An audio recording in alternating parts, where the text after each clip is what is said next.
Welcome to Smart Academy. So in today's tutorial, I'll take you through kinematics, okay, or motion. So we'll do an intro in motion. All right. So and please don't forget to subscribe to the channel and follow us on Facebook. The link is in the comment section. All right. So kinematics is one topic that can be did get laughed at sometimes if a student has not been exposed to a myriad of questions. So learning this topic can be linked to learning how to ride a bicycle. You know how to ride a bicycle, and the more the exposure, the more confident you become on this one. So to handle this topic efficiently, we have to learn the following. So we have to learn the following basics. So to handle this topic, we have to learn the following. So one thing is the basics of calculus. Basics of calculus. Basics of calculus.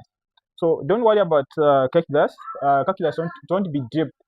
So it doesn't matter whether you rate Addimat, grade 12, or it was just this general mathematics, a simple one. So don't worry, it will be diluted like no man's business. Everyone will understand in this one.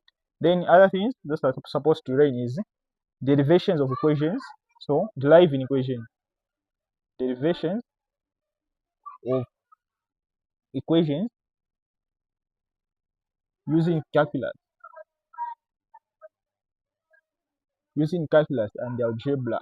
Okay, and algebra. Right. Then other things is single object movement, single object movement, single object movement. Then we have relative velocity, okay, relative velocity, okay. So these are the basics supposed to learn. So we have basics of calculus, derivation of equation using calculus and algebra, single object movement, relative velocity. Yeah, so these are the things supposed to learn. So under calculus, okay, on calculus, on this one, on calculus. So calculus is very simple, okay. We'll go through simple rules, okay. So like I said, it doesn't matter whether you did ADIMA or not. You all have about it. You all have what it takes to learn these laws. They are very simple. So under calculus, let me give you the roadmap how you are going to handle this one. So under calculus, so calculus, you know calculus, we have differential and the integral calculus. So we have differential calculus, and we have what we call integral calculus. I believe you've heard of this on secondary level. So under differentiation, we just do differentiation by laws. Okay, differentiation by laws. There's also differentiation by first principle, but by first principle, unless if the lecture specifies in the question. But in the tutorial document, we have broken down everything, including the differentiation by first principle. Okay, so we'll just do the differentiation by laws so that everyone at least understand. Then on integral, it's integration by laws. Okay, very simple. The one which we need to include the arbitrary constant at the head, indefinite integral in short. So we have integration by laws. Okay, integration by laws. Just these two. We have differentiation by laws and the integration by laws. We just do these two. Okay. All right. So on differentiation, remember we only do differentiation by laws. The first principle, unless the lecture specifies, because it can be lengthy unless the question has a lot of marks. Unless the question had a lot of marks. Okay. So let's start. We'll start with the basics of calculus.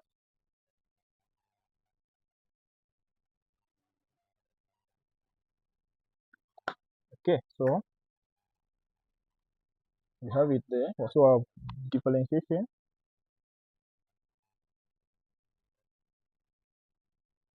by laws. So I will say a power law.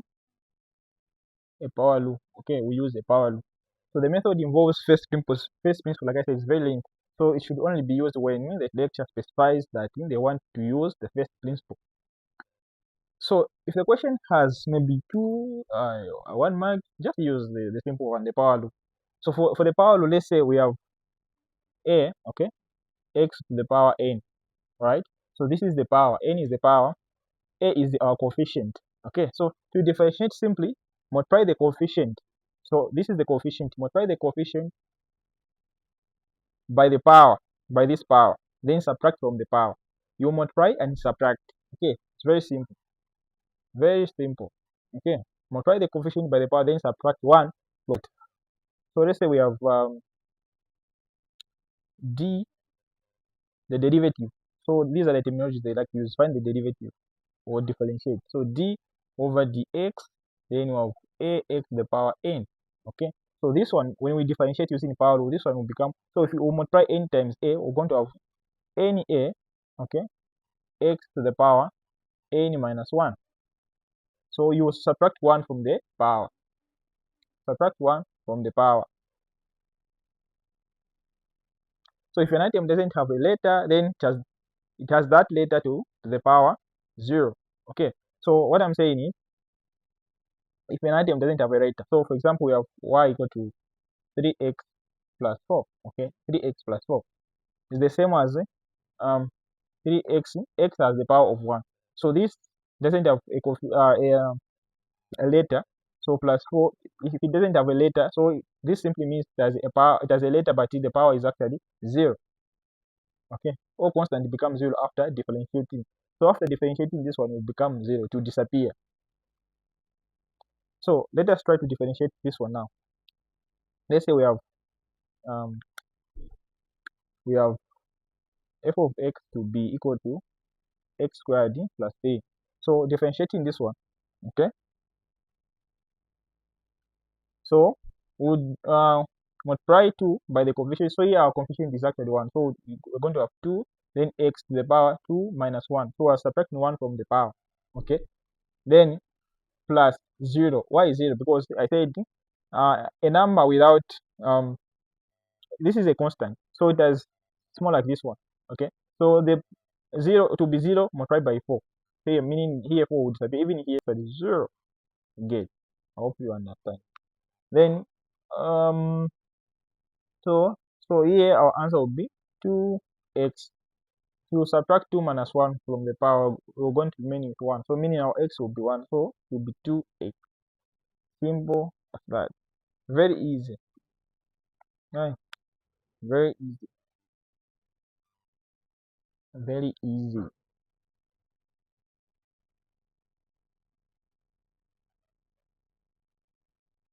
Okay, so let's differentiate another one just in case you haven't understood on the first one by the power law. So let's say we have this. We have 3t squared, okay, plus 5t minus 4. So here the constant will actually disappear when we differentiate. Okay, it will disappear. So here what we'll do is we'll multiply the power by this. So it will be 2 by 3. Okay, then it's t to the power 2 minus 1, then plus 1 by 5. Okay, then t to the power 1 minus 0. So what we are having right now is 6t. Okay, 6t, so to the power 1, then plus 5. Okay, plus 5. So what we are having right now is 6t plus 5 as our answer when we differentiate. Very simple, very simple. Alright, so when you applying this concept, okay, you have been given a question, you want to apply these basics of calculus to find an expression.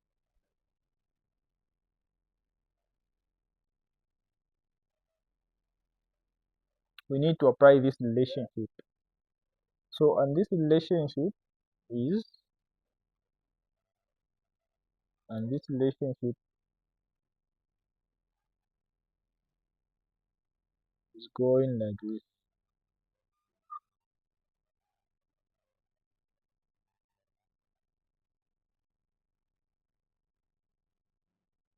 Okay, so we have so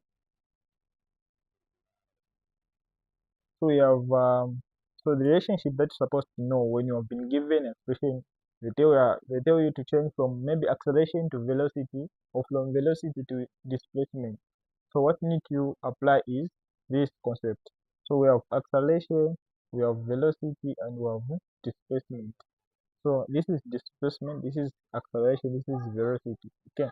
So when you are changing from acceleration to velocity, you actually integrate. We use integration. Okay, integration. Or from velocity to displacement, still you are going to use integration. Okay. Or from now, when you are coming from this side, displacement to velocity, you differentiate. So this is a simple relationship that's supposed to remember. Even when you are coming from velocity to acceleration, you differentiate. You differentiate. So this is a simple relationship that's supposed to know. Okay, very simple stuff.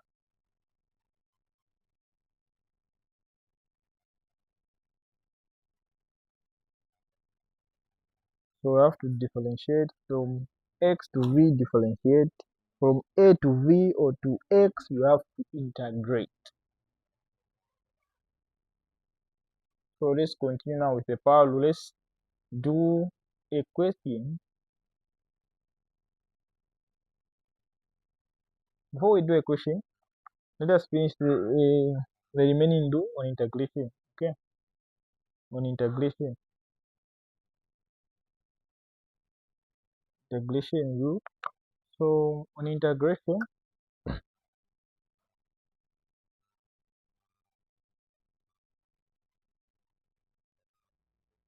so integration. So remember the relationship we have of a, v, and x. These are the quantities we have, and the movement is required to move from one to another. So from here to here, you know, it's integration. Going back is differentiation. Okay. So integration here. So in integration, when we are integrating, we always put the integral symbol. You do know the integral symbol. So this symbol like an S. Okay. That's the integral symbol in front of the function. For example, this integral symbol. Then we have the function f of x, you know, then something like this. Okay. So they're telling you to integrate. So in the box we put, so in the box here, we're going to put a D depending on whatever letter you are depending on whatever letter you want to be manipulating. Okay. So if you want to be manipulating x, we put dx in the box. Dx. If your focus is t, we put dt. Okay. If your focus is t, we put tt. If your focus is v, we put dv. So for example, let's say we have 3x squared plus 5x minus 4. So when integrating this one, okay, we will put the integral symbol, then we're going to have 3x squared plus 5x minus 4, then dx. So because we want to focus on the variable x, we're focusing on the variable x, okay? I wonder we'll put dx there. Alright, so if in case we're having maybe we're dealing with a maybe let's say 5t minus 2, okay? So this can be written as 5t minus 2, then dt, okay? So here you put, like I said, it's to depend with the data that you want to be manipulating. Okay, if it's x, you put x. If it's y, you put dy, something like that. All right. So how do you integrate now? How do you integrate? Okay. How do you integrate? How do you integrate? So how to integrate? You add 1 to the power, then divide everything by the new power. Add, you add 1 to the power. Okay.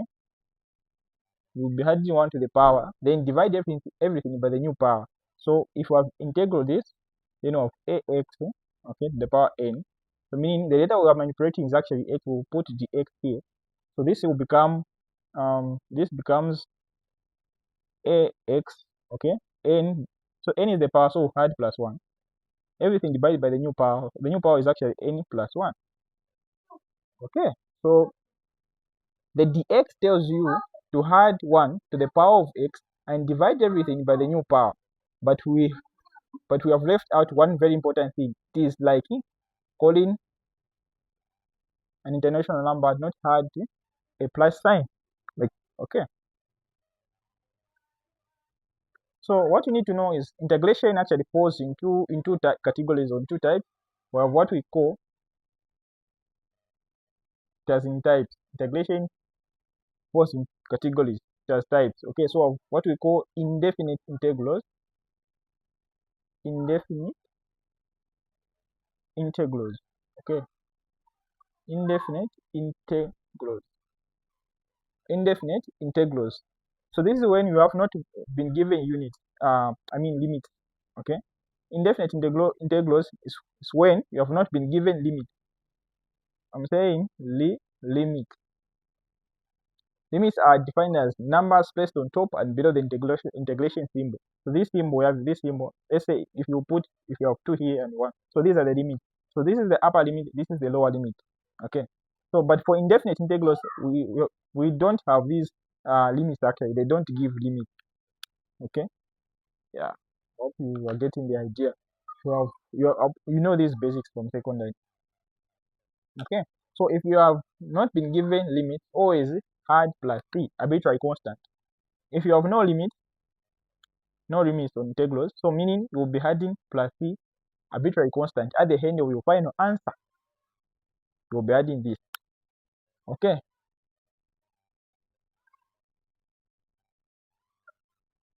So meaning the expression that we have here.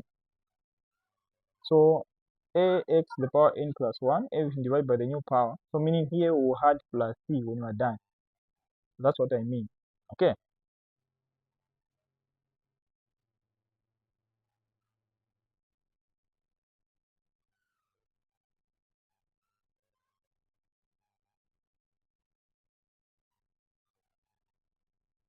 Let's try and apply the concept.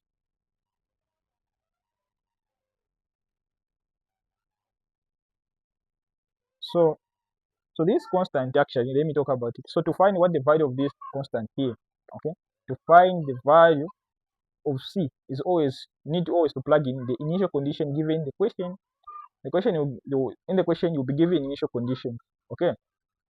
But c is usually zero, but it can also be n number or any other digit. So never guess. Always you need to calculate, put the initials. So let's do a question so that you understand this stuff.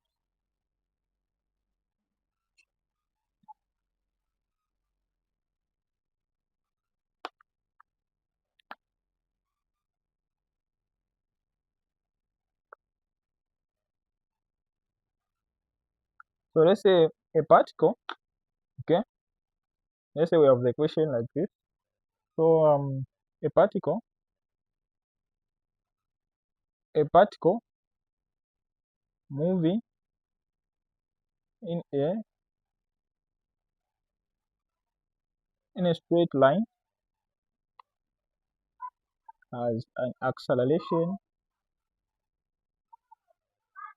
So we have the acceleration being equal to 3c minus 4 meters per second squared at n time. At n time. At n time. The particle, the particle is initially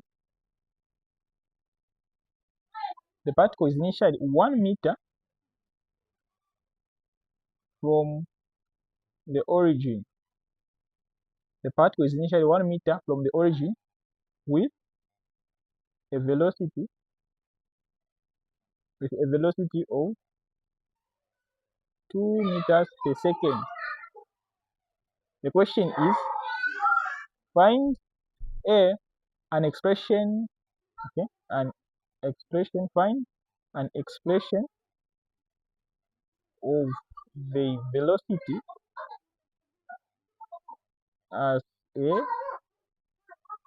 function of time, as a function of time. Part B, let's add part B. Find the time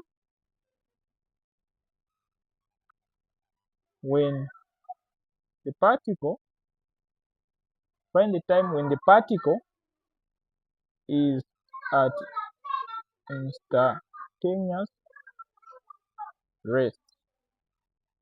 Find the time, find the time when the particle is at instantaneous rest. Okay, I've had the last part. So let's do this part A and B first. So a particle, okay, a particle is moving in a straight line, has an acceleration of this of 3t minus 4 meters per second squared at any time. Okay, at any time, the particle is initially 1 meter, okay, 1 meter from the origin with a velocity of 2 meters per second. That's how they ask question. Okay, find an expression of the velocity of a function as a function of time. Then you also find the time when the particle is at rest, at instantaneous rest. Very simple. Please take time, copy the question. So you'll be revising this question. Make sure you have a script here. You are writing these stuffs. Okay. Don't be watching Smart Academy videos without a script where you are writing information, because we usually erase of limited space. So let's let's have the solution now. Let's have the solution. I hope you have already copied the question. Okay, so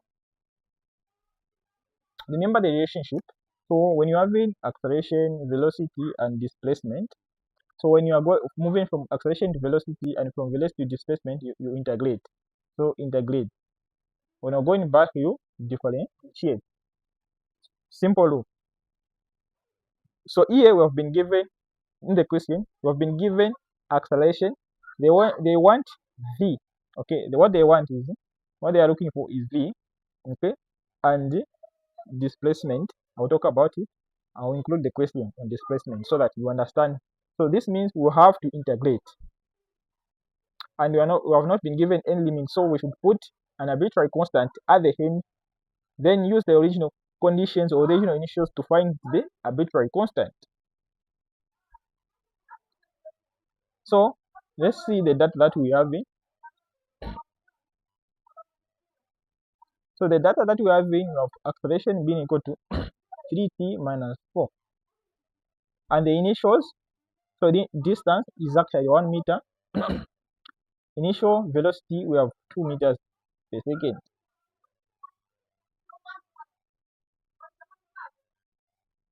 Okay, so and the time taken, and time taken here we'll say it's 0. Okay, let's put 0 as the initial time. So we want an expression of velocity, meaning we want v being equal to this. So we'll put like this: acceleration, then dt. Remember, we have 3t minus 4. What you want to be manipulating is actually t. Remember what I said. And we do not have limit. Okay, so to find the expression of velocity, we're going to do this. So v should be equal to, here put the expression of acceleration. So we're going to say 3t minus 4, okay, minus 4 t to the power 0. So we'll put 0 there.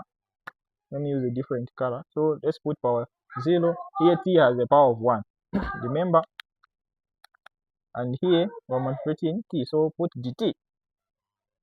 So and here we can now distribute the integral sign and the dt. So we can write v equal to the integral. When you distribute the integral, we have 3t to the power of 1, then dt minus, okay, the integral symbol 4t to the power 0, okay, then we have dt. So when you are integrating, you add 1 to the power, then divide everything by the new power. Very simple rule.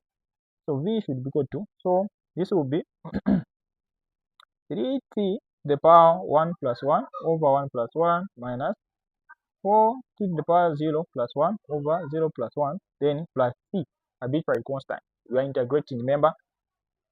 And because of no limits, that's the reason why we have encoded the arbitrary constant. I don't think they can give you a question having limits because the question will be lengthy. Yeah. So it's very simple. Very simple. Let's continue. Very simple stuff. Okay, so our expression will end up with v being equal to, so this will be actually 3 over 2 then t squared minus 4t plus c. So this will be our final expression for velocity. But we are not done. So we need to find the c. Okay, we need to find c. This is not our final answer. We need to find c. Remember, we have our initials. Okay, velocity initial was 2. Okay, and time we assume to be 0, initial time. So this is initial time, and initial distance, which is 1. Okay, so we can place where there's v put 2, where there's t put 0. So what we have in right now, so here we're going to say, we're going to substitute. Okay, so we're going to have 2 equal to 3 over 2, then we put 0 here, squared, minus 4 times 0, then plus c. So meaning our c is actually 2, because everything here where there is 0 to become 0. So when you solve for c, our c value will be 2. Then we have to replace on the expression for velocity. Since we know now the value of c, our final answer will be v will be equal to 3 over 2 t squared minus 4t plus 2. So this is the expression of velocity as a function of time. Very simple. So now to calculate the time when the particle is at instantaneous rest. So a particle is said to be at rest when it is not moving. At rest meaning it's not moving.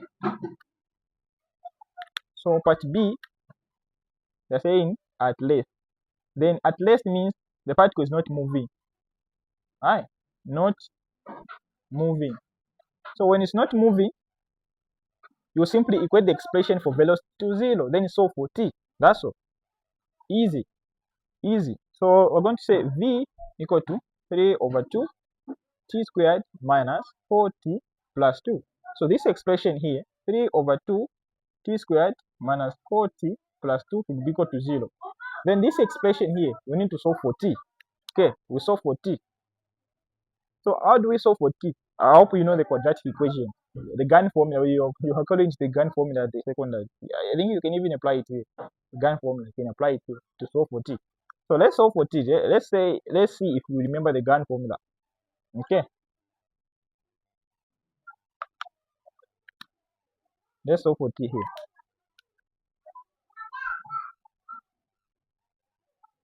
So here, okay. So here, 3 over 2 is as good as 1.5. So let us divide the equation. So we're going to have 1.5 t squared, then minus 4t plus 2 should be equal to 0. So here 1.5 will be our a value, if you remember the GAN formula. So this will be our a value, this is our b value, and this is our c value. As simple as that. Then the GAN formula, since you are solving for t, you're going to say t should be equal to minus b plus or minus the root of b squared minus 4ac, okay, over 2a. Easy. So a we have 1.5, b of -4, c we have 2. So never plug anything at once, okay? Never plug anything at once, unless if you want to apply at Chadimbana College. Yeah. So let's say we have t should be equal to, if we plug in the values, so we have negative, then our b value will be -4, okay? Plus or minus the root of -4, this is squared minus 4, then we have our 1.5 here, then 2. Everything divided by 2 times 1.5. So when you solve, actually, when you finish this, okay, you're going to have two values. So me giving me 2 t2, and the other one is time is giving me 2 over 3. Okay, so this is the time I'm getting. So these are the stuff I'm getting.